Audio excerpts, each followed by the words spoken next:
have made it to the offseason here in year number 2 with the San Francisco Giants franchise here on MLB the Show 24. And I think this is going to be a really big episode because I want to turn this team into a winner, and I want to do it now. I plan on making a couple of big moves this offseason, so buckle up. We've got quite the episode coming. Last episode, we ended things in disappointing fashion, missing out on the playoffs, finishing with a record of 80-82. And it's unfortunate because much of the season we were slated into a playoff spot, but we really struggled in the summer months, ultimately missing out on a spot. We're going to recap the entirety of the Major League season real quick as we start with the standings. The Braves won the East. The Reds won the Central with 4 playoff teams here. The Cubs, Brewers, and Cardinals are the 3 wild cards. And remember, it was the Pirates last year who won the division. The Dodgers at 104 wins take the West. The Dodgers weren't even in first place at the All-Star break. It was Arizona. But the Dodgers went on such a run to ultimately take the division. The Yankees won the AL East, and interestingly, the Blue Jays in last place were closer to first than any other second-place team across all of baseball. The Twins and Astros win their divisions. The Astros finished with the best record in baseball at 108-54, with the Rangers, Guardians, and Mariners as the 3 wild cards. Before we simulate the playoffs and find out who wins the World Series, I want to go through our team's numbers and specifically talk about our studs and duds of the year, along with some plans for the offseason. I think our offense could use some more star power. Statistically, we were one of the better offenses in the league. We led the MLB in walks by a lot. We were top 5, I believe, in home runs. But I think we're missing some juice, especially down the stretch. Our offense was horrible in the month of September. And then in terms of the pitching, I think we need to get younger with the bullpen. I think we need more consistency out of the bullpen and maybe another starter or 2, although I do like the starting pitching talent we have in the organization. So let's now take a look at our studs and duds of the year, and I think you guys nailed it with the voting. I think the order for all 4 of these polls was spot on as to what I believed should have been the case. And we'll start with the stud of the year. This ended up being the closest poll. None of them were all that close. But J.P. Crawford ended up being the winner, and I believe he 100% deserved it. J.P. Crawford was fantastic this year. 21 home runs, 89 RBIs, 280 average, OPS at 800, although it was really at 900 for most of the year. But he had a pretty bad month of September, but so did everybody else. So his reward is that he will go up by 3 in terms of rating and potential. He's now an 80 overall with B potential. Jonathan India ended up getting second place. And like Crawford, India was one of our best position players. Other than Jung-Hoo Lee, our next 2 leaders in WAR amongst position players were Crawford and India. India had his best season since his rookie campaign and will go up by 2. Both Crawford and India are free agents after next year, and both of them likely helped out their pocketbooks long term. Blake Snell ends up getting the last spot. He was an all-star this year, Cy Young candidate for much of this season. Really improved from last year through more innings. The hits were down, the walks were down, the home runs were down. The strikeouts were also down. He had his lowest strikeout rate in years, which makes his success this year all the more surprising. But he had a really strong season and I feel like deserved it. As for the dud of the year, Jose Leclerc wins this one convincingly. No major surprise. We signed him to big money in the offseason, and he was a disaster. I was really excited about the fit with him and Camilo Doval in the back end of the bullpen, and he stunk. There are no opt-outs in his deal, so we are pretty much locked into this contract for the next 2 years, and we've got to hope something gets better. He'll go down by 3 in terms of rating and potential. Nobody on our team had a lower WAR than Jake Fraley. He ended up getting second place. And it's unfortunate because I thought Fraley played pretty well with us after we acquired him last year at the trade deadline from Cincinnati, where he was really struggling. But this year, things went bad again, negative 1.1 WAR. The offense just wasn't really there, only 236 average. He's not hitting for power, and he'll go down by 2. He is now a 77 overall. The third and final spot for the dud of the year ended up going to Michael Lorenzen, who made back-to-back All-Star teams, and because of that, I had a high expectation when we signed him, and, well, it's not like we gave him gigantic money, but I thought he would be a little bit better than this. So much so that he didn't even last the full season in our rotation. We had 5 starting pitchers who we felt were better. Despite that, though, he wasn't horrible or anything, which is why I feel like him being the third dud of the year is fair. He is a mutual option for this upcoming season for around $8 million. Let's now look at the minor leagues, and we'll start with the stud of the year, which ended up being first-round draft pick Kyler Rodriguez, who ended up getting nearly 2/3 of the vote. The biggest thing with Rodriguez was his contribution at the major league level the final month of the year. When we drafted him, I really didn't expect him to be in the big leagues this soon. It was kind of an impulse decision, but it really worked out. 3 home runs, 289 average, 850 OPS. He had a base hit in nearly every game he played in. Not only did he not look overmatched, but he was really, really good overall. He was one of our best offensive players in the month of September. Throughout the rest of the season in Double-A, he had 27 home runs, which led all of minor league baseball. Sure, the average isn't great, but he had a really high walk rate. That was the biggest surprise with him. I'm very impressed by his plate discipline this year. He now is a 77 overall, and he now has 88 potential. And his durability has gone up quite a bit as well. It's all the way up to 33. Progress. Second place ended up being another one of our draft picks last year, Fernando Molina, the reliever from the Dominican Republic and the University of North Carolina. Molina's an older prospect, 23 years old, but he still outperformed expectations. Sure, Scott Rios' WAR was nearly doubled his, but Rios also threw nearly doubled the amount of innings.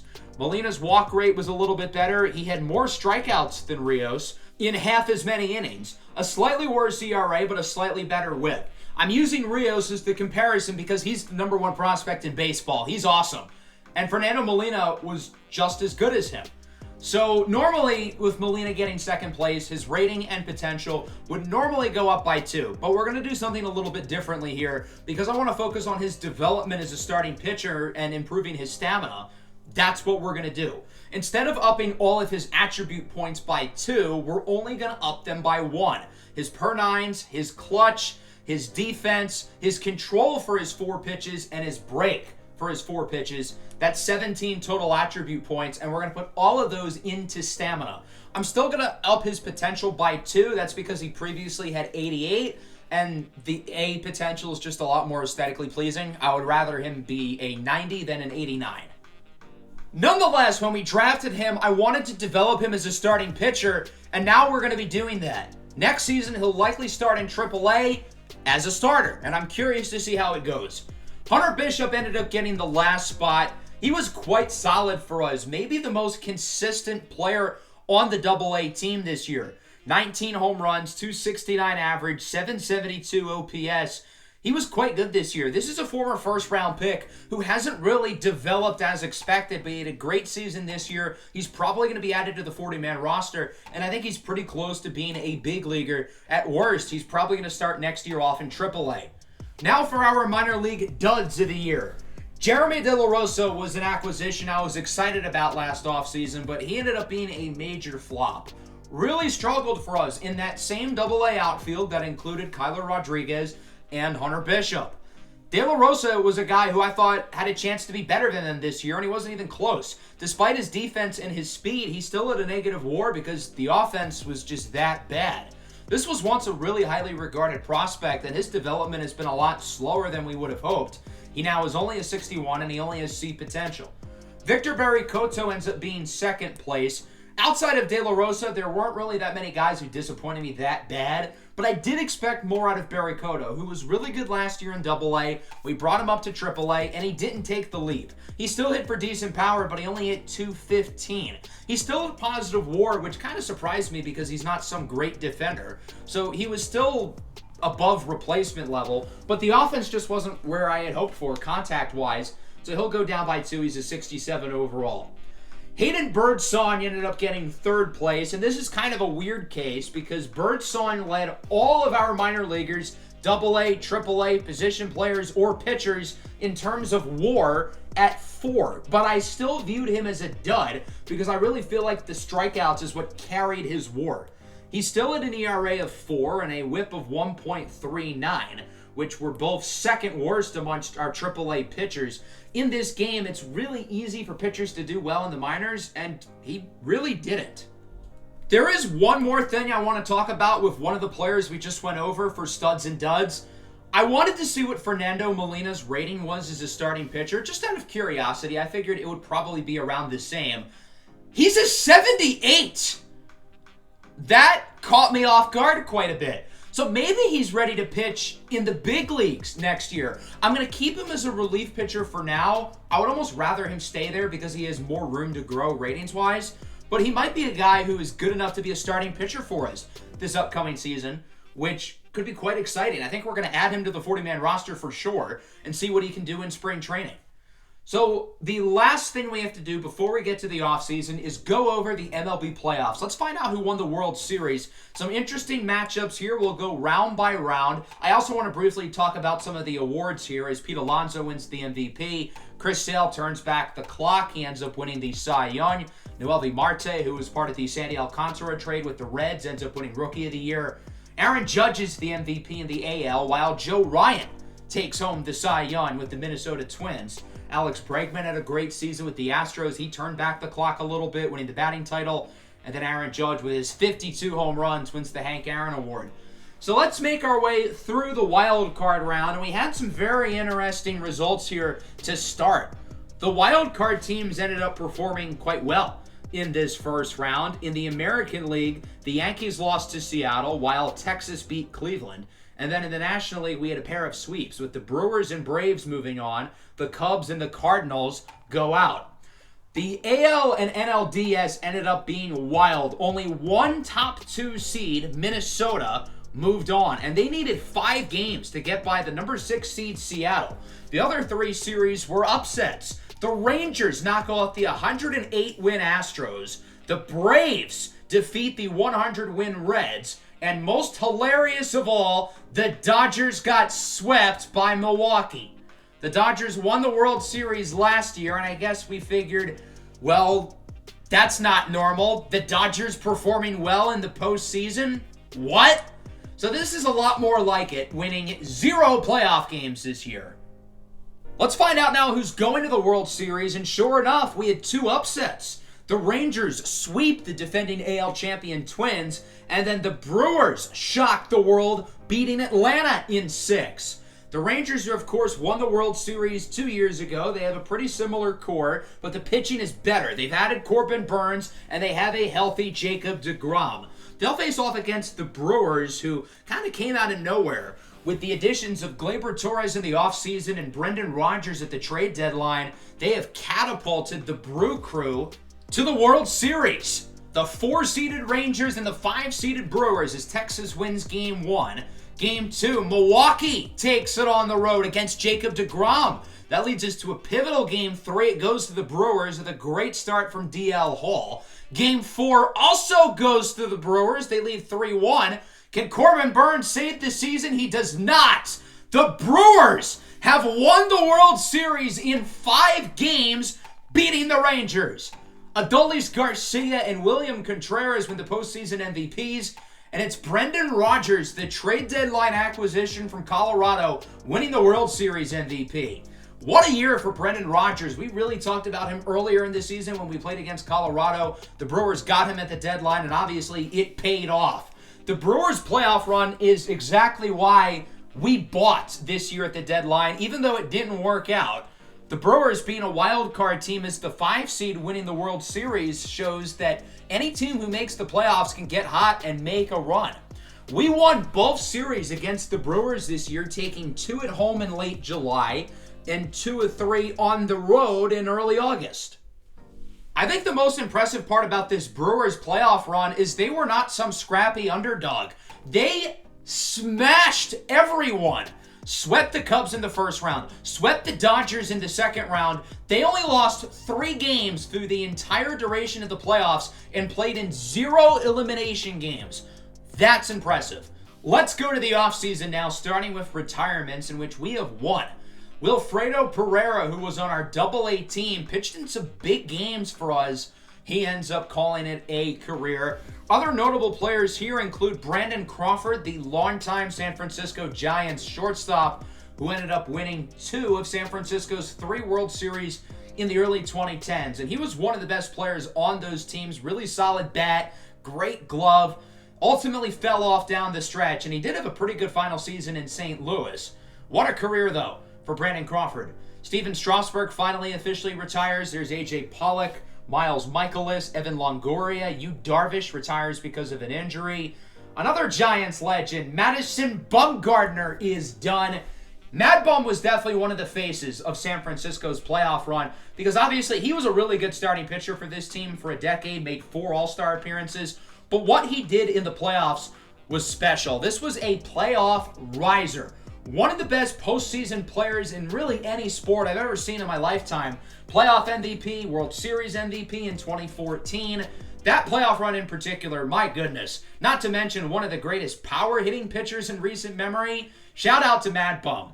Other players here include Matt Carpenter, Carlos Carrasco, Alex Cobb, who was on our team in Season 1. We traded him to the Twins for Trevor Larnach. Johnny Cueto, former San Francisco Giant, is done. Matt Duffy, Aledmys Diaz, Eduardo Escobar, Yuli Gurriel, Billy Hamilton, Josh Harrison, Lance Lynn, Jake Marisnick, Andrew McCutchen, another former Giant, former MVP, Wade Miley, Mike Moustakas, Will Myers, Anthony Rendon is finally done. I know he's thrilled. Justin Turner, Luke Voigt, and that just about does it. Although there's one notable retirement that I accidentally skipped. Max Scherzer was in there and I didn't even see him. He ends up being a Hall of Famer, very well deserved, one of the best pitchers of this generation. I do have to ask, though, do you guys think Madison Bumgarner belongs in the Hall of Fame? Because, sure, his numbers might not line up to a guy like Max Scherzer, but Bumgarner was great for a decade, and, again, what he did in the playoffs was unbelievable. I feel like that, in and of itself, absolutely should be a major resume booster, but I'm curious to hear some thoughts in the comments. So that brings us to the offseason, and we've got some big decisions to make, and we've got a lot of big ones to make early. Almost half of the roster is exclusive rights free agents, and it's a new era for the Giants. Tommy Rogers is now officially here. Another question I have for everybody, what jersey number do you guys want to see with Tommy Rogers? Because, of course, he will have an opportunity to make the big league roster going into next season. He's not going to be gifted it. He's going to have to earn it, but he will get the chance. Let's go over some of these exclusive rights free agents. Obviously, the big name here is Blake Snell, who was one of our best players this year, coming off a disappointing season last year. And he was a lot better this season in a contract year. And we've got a big decision to make with Blake Snell because he's a really, really good pitcher, but I'm not sure if I want to give him super big money. With a player of Blake Snell's play style, you expect very volatile up and down results. Last year we saw the down. This year we saw the up. What version of Blake Snell are we going to get over the next 3 to 4 seasons? I'm not really sure, and I don't feel fully comfortable with giving him a big contract considering his value is a lot higher than it's been throughout most of this contract. I am willing to do a short-term deal, though. 2 years, $44 million. We're also going to give him the qualifying offer, 1 year, $20 million. That way he can come back on a short-term deal, and if we lose him, we'll at least get a top 100 draft pick out of it. That brings us to the 2 big position players, Max Kepler and Cedric Mullins. We got Kepler, of course, last year in free agency, while Mullins we acquired at the trade deadline. Starting with Kepler, I thought he had a pretty good season considering his price tag, 27 homers, 240 average, OPS right around 800. It's a mutual option for Kepler for $8.3 million. So if both the player and the team accept the option, he'll be back. I think this is a pretty good price for him based on how he played last year. Now, Kyler Rodriguez, I think, is going to be able to step into his role as a middle-of-the-order bat, lefty, can play the corner outfields, can play first base. Obviously, Rodriguez was really good last season, but I need to see it on a bigger sample size. I'm still not 100% sold on him being an everyday starter right now. So because of that, I think accepting this option makes the most sense. Kepler still has to say yes on his end, but I'm hoping he will, and we'll be able to bring him back for this year. As for Cedric Mullins, I feel that he was a really positive addition at the trade deadline this year, and I think he would be worth bringing back for the right price. He more than doubled his home run total over the last 2 months of the season. Average went up, OPS went up. Obviously, he's a good defender and good base runner. Very, very well-rounded player who I think we can still get more out of this upcoming season. And again, with Kyler Rodriguez and Tommy Rogers still being unknowns for the immediate future, having a guy like Mullins still here, I think makes sense. 1 year, $9.5 million, I think is a pretty good price. As for Scott Barlow, I don't think he played that well after we got him at the deadline. His ERA went up quite a bit. I don't think we're going to offer him for now. Joey Gallo as well started the year playing pretty much every day, but with Max Kepler moving over to first base, we just didn't really need him, and we're going to decline the team option. We're also going to decline the option for Michael Lorenzen. Again, he wasn't horrible this year, but for that price, we have a lot of good pitchers in our system, and I'd rather go for a young guy like Carson Seymour or even Fernando Molina. As for these relievers, I don't think I'm going to offer any of them right now. Taylor Rogers had a really good season. Tyler Rogers, not so much. But I imagine there's going to be a lot of solid relief pitching options in free agency. And as I said earlier, I want to get younger in the bullpen. I'd love to keep the Twins around, but only if it makes sense for the right price.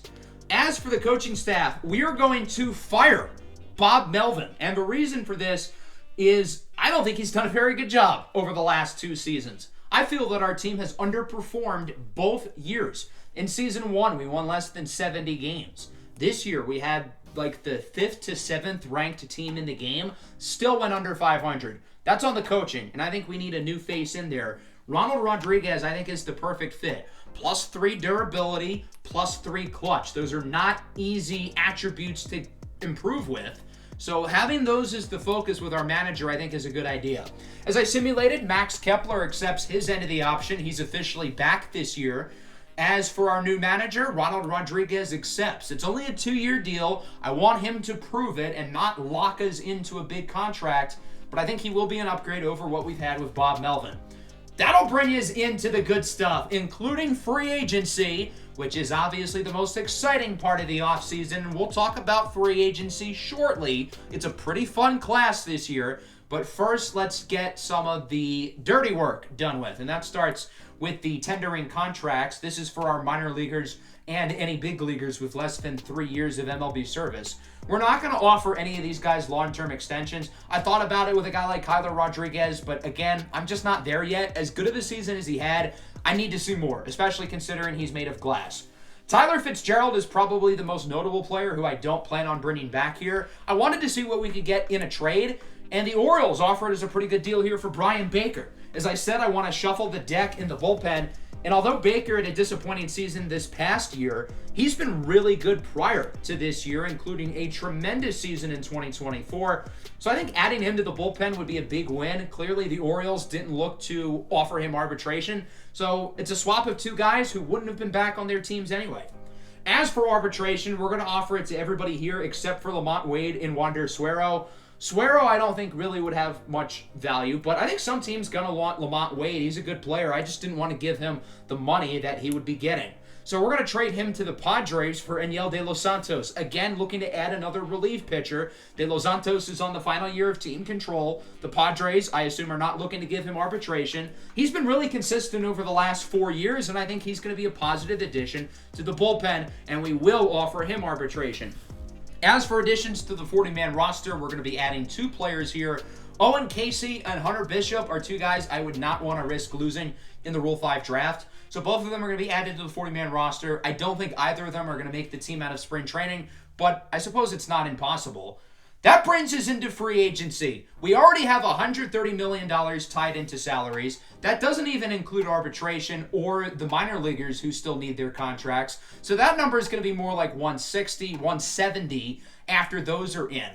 That's a lot of money. That's a full payroll for probably over half of Major League Baseball. But here's the thing. This is not like the franchise series that I've done in the past with small market teams like the Marlins, the Guardians, and the Orioles. The Giants are a big spender. This is one of the bigger market teams in the MLB. And because of that, I want to spend some money. And as I said at the beginning of the episode, I would like to make a splash. In recent years, the Giants have tried to spend big and have struck out on guys like Aaron Judge, his twin brother Arson Judge, Carlos Correa, and even Shohei Ohtani to a lesser extent. I think this is a pretty good class. I think in terms of starting pitching talent, there's a lot of good players here, headlined by, of course, Blake Snell. In terms of position players, there's not as many exciting guys. And to be completely honest, there aren't a ton of players in here who I would consider a splash who I'd really want to sign. Kyle Tucker is going to cost an arm and a leg. We don't need Will Smith because he's a catcher. Josh Naylor's good, but is he $100 million plus good? And then Bo Bichette's been pretty disappointing over the last couple of years. I think it would be worth waiting until December 2nd, the posting date for Japanese third baseman Munetaka Murakami.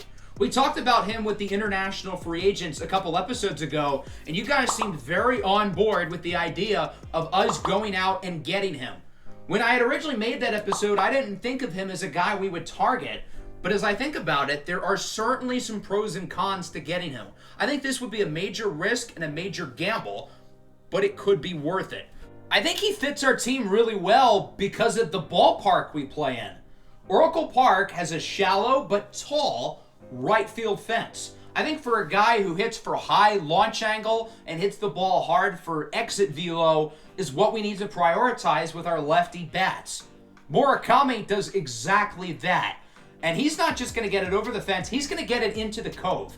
300 plus home runs in his NPB career thus far. This guy hits bombs. Not to mention, he rises in the big moments. Look at the 2023 World Baseball Classic with Team Japan where he really produced. He's not only a home run hitter, though, he does really well with guys on base. A very good clutch hitter. He has really good plate discipline. He can play third base and first base, but he strikes out a lot.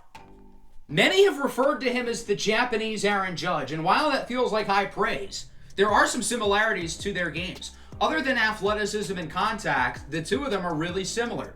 Now, there are a lot of weaknesses to Murakami. It's going to be a major investment for us to sign him because we're going to have to use our international free agency points, but we're also going to have to spend a lot of money.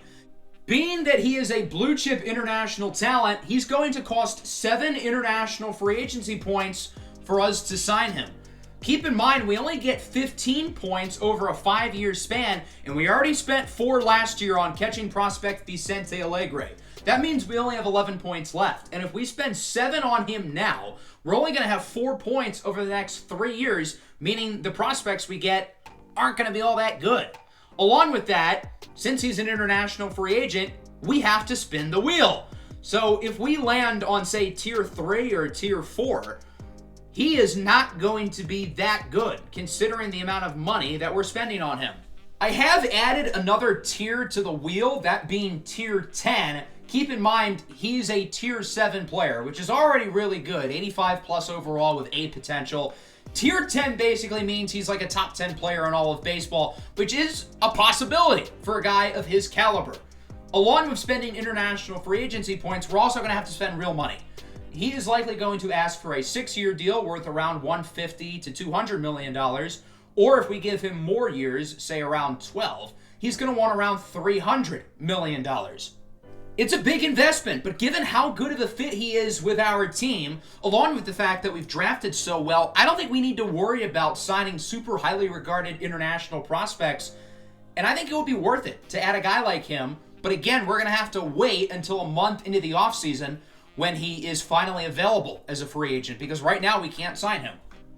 Since we can't sign Murakami right now, we're going to wait and focus on other needs and come back to him at the start of December. Let's figure out what we're going to do with our pitching situation. I think the only 3 guys set for the rotation next year are Logan Webb, Mason Miller, and Kyle Harrison. The last 2 spots are going to be filled out by free agents or an open competition with veterans and minor leaguers in our system. One of those 2 spots could be filled by Blake Snell. We're going to keep our 2-year, $44 million contract on him. But if we lose him, I would like to have other options. Zach Gallen and Dylan Cease are in this free agency class as well, along with other really solid arms. So in terms of price tags, Dylan Cease wants by far the most amount of money. Then we get to the next tier with Snell, Gallen, Chris Paddock, Michael King, and Framber Valdez. I'd rather offer guys who are a little bit cheaper. Of that second tier, Blake Snell's the best one there, so he's going to be our focus. But in this third tier, I'd like to take a look at a guy like, say, Ranger Suarez from the Phillies. Another lefty arm. Suarez has been pretty productive over the last 2 seasons, and as somebody who's going to be probably the 3rd or 4th starter, I think these numbers are pretty good. Another option is Aaron Savale, who was traded at the season 1 deadline from Tampa Bay to our rivals, the Arizona Diamondbacks, and he has been great over the first 2 seasons of this series. And I think he would make a lot of sense for us as well. His numbers are arguably better than that of Blake Snell, and he's going to cost a lot less money. 2 years, $18 million, For Suarez, we'll do 2 years at 16.5. I think we're only going to sign one of those 3 starters, but I definitely want one of them. As for the bullpen, we're not going to offer anybody right now. I want to see what happens with our starting pitchers. I want to see what happens with Munetaka Murakami, and then we'll come back to it. There are some names certainly to watch out, though, for. If Jorge Lopez doesn't think we're the worst team in baseball, I think he could be a guy we're in play for. Matt Strahm is coming off a great season last year with the Pirates. And, of course, Taylor Rogers as well, a guy we're already quite familiar with, coming off a pretty good season last year. Paul Sewald is another solid veteran option, back-to-back All-Star. So those are names I think to watch out for if they're available later in free agency, but right now these are our offers. Again, I'm looking to sign one of these 3 starting pitchers, and then we still have the offer open for Cedric Mullins, who has not accepted yet, but I would like to bring him back because I think his price is quite reasonable. As I mentioned, I don't really like a lot of the other position players in here. Other than Kyle Tucker and Josh Naylor and Will Smith, there isn't really anybody good. Remember, in 2024, Bo Bichette had a negative WAR. He played below replacement level. Sure, he was pretty good last year, but he's not too far removed from being one of the worst players in the league. I would rather wait for a guy like Murakami, who's more expensive than these guys, but I think given his age and talent, I think he's a better investment than a guy like, say, Josh Naylor or even Kyle Tucker, who is one of the best players in the league. So let's do some simulating. Let's see how the dominoes fall for this year's free agency class. Ranger Suarez pretty quickly accepted the Phillies offer. I kind of expected that. I think Aaron Savale is better, so if we don't get Snell, I would have preferred Savale anyway. Zach Gallen, by the way, re-signed with Arizona, so he's back. And the Diamondbacks are also in on Dylan Cease. So that makes me think that they're not going to bring back Aaron Savale. They still have the offer for him, but right now, we are the pretty clear frontrunner. Again, I'd only like to sign one of these 2, but it's nice that we're in a good spot for both of them. Blake Snell will decline the qualifying offer. I kind of figured he would, being that our current offer is longer and more money. But this way, if we lose him, again, we're going to get a top 100 draft pick. Will Smith is the first domino to fall. He signs with the Cubs, and honestly, this looks like a bargain. 5 years, less than $70 million. Will Smith in the Marlins franchise last year also signed with the Cubs, where he was either really good against us or hurt. There was no in between. But this is relevant for us because the Dodgers get worse. That's pretty exciting. Anytime the Los Angeles Dodgers end up losing talent, it's a good day. Today's not a good day. The Dodgers have signed Kyle Tucker for a 7-year, $167 million contract. You have got to be kidding me. Leave it to the Dodgers to take one step back in order to take about 10 steps forward. This team has unlimited money, and after getting swept by Milwaukee in the playoffs, they are clearly looking for vengeance, signing the best player in the free agency class. This team could look to add some more talent in the outfield, and boy do they, with one of the best outfielders in baseball. They still have plenty of talent behind the plate already. They have Gary Sanchez for right now, and they have Diego Cartaya and Dalton Rushing developing in the pipeline.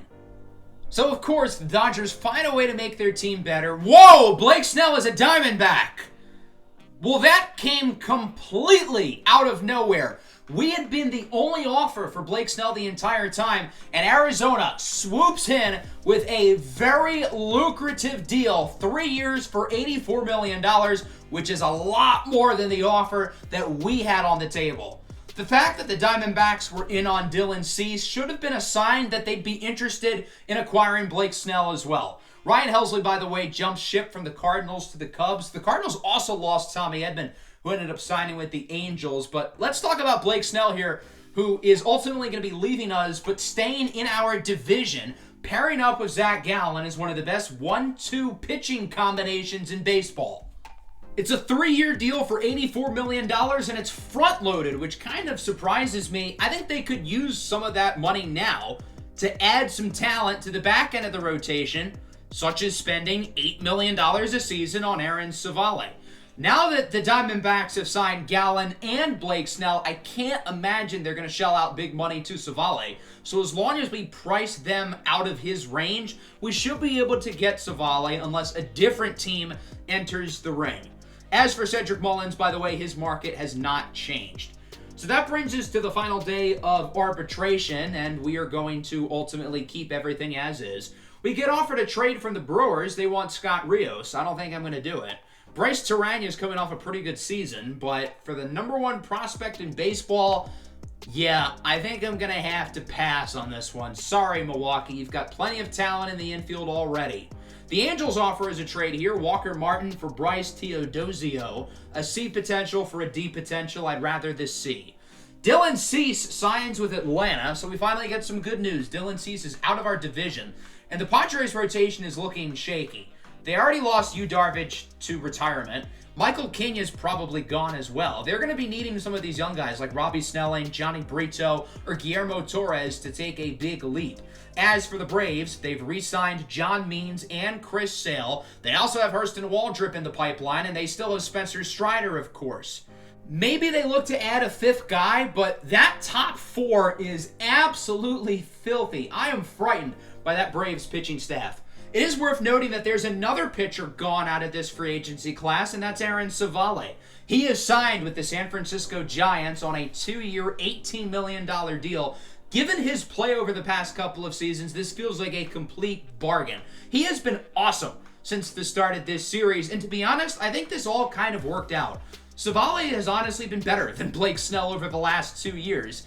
So we're essentially trading the two players with Arizona, but we're also getting a lot of extra cash and a top 100 draft pick because Snell was on the qualifying offer.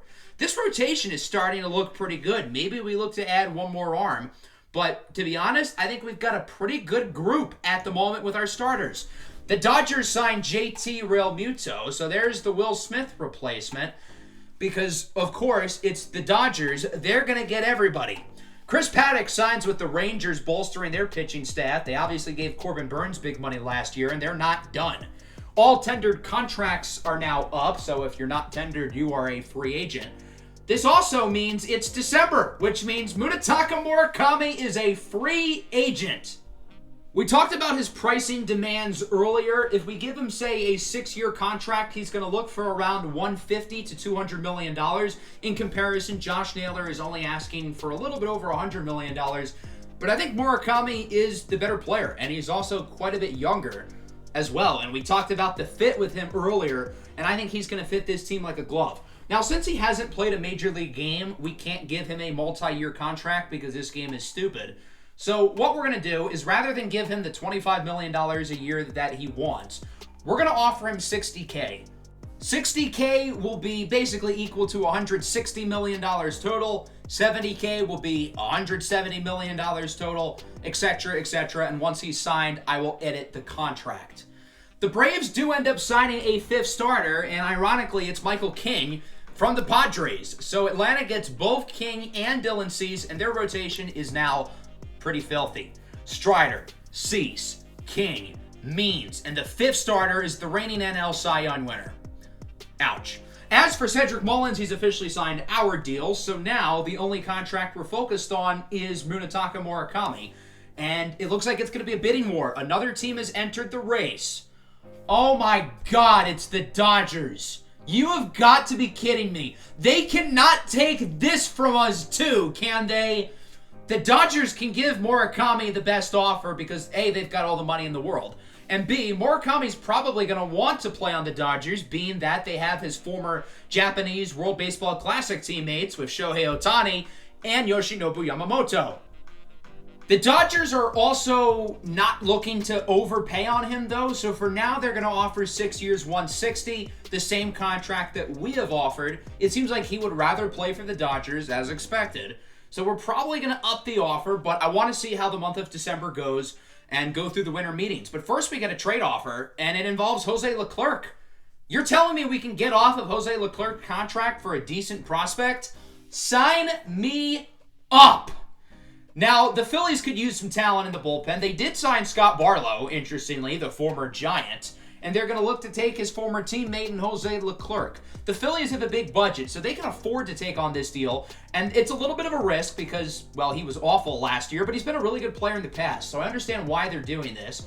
We'll be getting back TJ Walton, an outfield prospect, see potential, nothing overly crazy, but he looks pretty solid, and the fact that we're able to get a positive asset for Jose Leclerc is such a win in itself. I just wanted to get out of that deal, and we're able to do so. The Tigers want Fernando Molina, and they will offer Alex Faedo. No, I think I'm good. We're going to offer another relief pitcher, TJ Anton, with the Reds. A lot of the other relief pitching options I was looking at, unfortunately, are gone. So I figured, why not swing big on a guy who's performed really well over the last couple of years. It seems like he really wants to go to Texas, though. Their offer is ahead of ours despite less money. That'll bring us into the draft lottery. We're slated here at 16, and I feel like this graphic shows how bad of a position our team is in. We were 4 games away from a playoff spot, but we were also 4 games away from a top 10 pick, and we're not getting either of those. Since we moved up in the lottery last year, I don't think we're even eligible to move up in back-to-back seasons, so we will stay at pick 16. And it's the Phillies who move up to the number 1 pick because, of course, all the good National League teams get all the luck in the world. Everybody else moves down a spot, except for the Angels, apparently. So had we lost 3 more games this year, we might have moved up. I don't know if that rule where teams can't move up in back-to-back years applies in this game. So we really were 3 losses away from the number 1 pick. That hurts.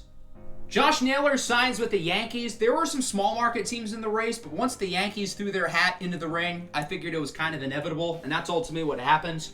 As for the Rule 5 draft, there wasn't really anybody I wanted, so we're going to skip our pick. We ended up losing 2 guys in the Rule 5 draft. The 2 top picks, Ryan Murphy and Landon Sims, 2 pretty solid pitching prospects, but I feel like this is almost a good thing because it shows that good players like this are kind of expendable. And it shows how much talent we have in the farm system pitching-wise. TJ Anton does sign with the Rangers officially, and Framber Valdez ends up with the Red Sox. That brings us to right around Christmas time. It looks like somebody else has entered the Murakami sweepstakes. I'll be honest, I'm not threatened by them signing him. I think it's still down to us and the Dodgers. We're going to up the offer, 6 years, $170 million. Or the current placeholder of $70K. So hopefully he'll be swayed by the money rather than the idea of playing for the Dodgers. 1 week later, there's a new frontrunner. It's not us, it's not the Dodgers, it's the Washington Nationals, who have offered 6 years, $180 million. Again, I'm willing to offer the most money. We'll do 6 years, $190 million. And after that, he has made a decision. Munetaka Murakami is signing with... No! It's the Dodgers! You have got to be kidding me! Yeah, I'm just kidding. I lied. Murakami is a Giant! 6 years, $190 million. It's $33 million a season. Once I knew that he was officially going to sign with us, based off of the few test simulations, I upped our offer to $33 million because that's what he's going to be making per season. And once we're able to offer him an extension, I'll give him the additional 5 years. So with that, Munetaka Murakami is a San Francisco Giant, and I get that there is certainly risk involved. We still have to spin the wheel on him. There's only a 50% chance he's going to keep his current rating and potential, and if he doesn't, it's probably going to be lower. But I think it's worth the risk because I think he is awesome. Now, unfortunately, pretty much all of the relief pitching options are gone.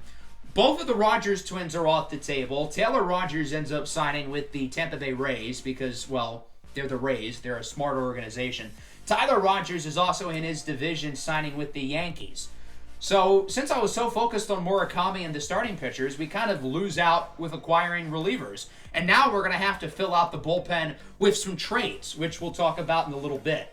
Let's simulate into the month of February as we get some offers here, including this one from the Rockies. Marco Luciano for Zach Veen. Veen's potential has gone down to a C, despite having a pretty good season last year, 25 home runs. But being that Luciano is an A, I'm going to say no. Bo Bichette signs with the Pirates. Really good deal for Pittsburgh here. 4 years, $38 million. Bichette was obviously horrific in 2024, but he was a lot better last year. Given that his market is non-existent, I don't know why he didn't sign a one-year deal to try to up his price tag. It's a big win for the Pirates, though. As that brings us into the arbitration stage, mostly the panel sided with the players, although for a couple of guys, they sided with us. And now here at the end of the offseason, I think the team is in a pretty good spot, but I want to make a couple more moves. In terms of position players, we're pretty crowded. All of our starters from last year are back, along with Murakami, and we still need probably 2 more relief pitchers. Going through the player finder, I think Yariel Rodriguez with Toronto is a guy who I'd like to acquire. He's on a pretty big contract. The Blue Jays signed him to big money out of the NPB a couple of years ago, and he's played really well so far. He's lived up to the contract, but I think Toronto would be willing to trade him because they need position players bad. Their infield, other than Vladimir Guerrero Jr., is a disaster. Their outfield outside of Dalton Varsho is also questionable at best. And they happen to have another reliever who I really want. I think we can do a 2-for-1 here. Genesis Cabrera is a guy who I have been targeting since, like, episode 4. I've been wanting him for a while. He was really good in the minors in year 1. He was really good last year. He's a free agent at the end of the season, so I don't think he's going to cost that much. And I think getting him and Yariel Rodriguez would be really wise. Toronto already has a lot of depth in the bullpen with Chad Green, Yimi Garcia, Tim Maeza, Jordan Romano, Zach Pop, and their international free agent signing last year, Pastor Santos, who had a great season in the minors and probably is going to be a big leaguer next year. So I think getting both of these guys would be great. We have a very crowded middle infield with Thairo Estrada, Jonathan India, J.P. Crawford, and Marco Luciano. We don't need all 4 of them, considering the first 3 names I said there are all free agents at the end of the year. Other than Luciano, none of those guys are under contract after 2026. I think Thairo Estrada is the guy I'd be willing to trade away the most. He's by far the best defensive player of the group, having won a Gold Glove, but offensively he just hasn't taken the steps I had hoped for. I was hoping that he'd continue his trajectory as a 260, 270 hitter. That hasn't been the case at all. On-base percentage has been lower than 300 2 years in a row. Still is a high WAR because he's an awesome defensive player, but I don't think he's ever going to become a great hitter.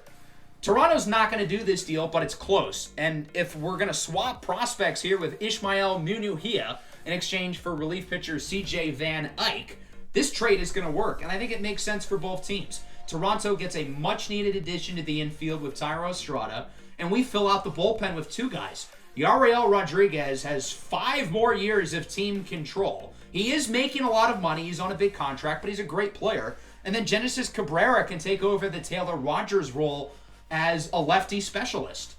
So with that, I feel pretty good about our offseason. We're going to look to sign a few more relief pitchers here. We need more organizational depth.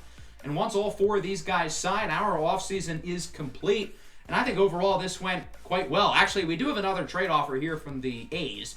J.D. Davis was cut by the Giants in real life days before this series started. So, no, I don't think I'm going to make that trade. That brings us into spring training, and overall I think our offseason was a win. We lost Blake Snell, but we add Aaron Savale. We add to the bullpen with Yariel Rodriguez, Brian Baker, Genesis Cabrera, and Aniel De Los Santos. I wanted to get younger, and boy, we did. We also add 2 great position players with Tommy Rogers through the draft, and Munetaka Murakami is our big free agent splash. There's one more order of business, though. We have to spin the wheel with Munetaka Murakami. Will he stay as an 88 overall? Will he possibly go up in rating? That's pretty unlikely, but it's possible.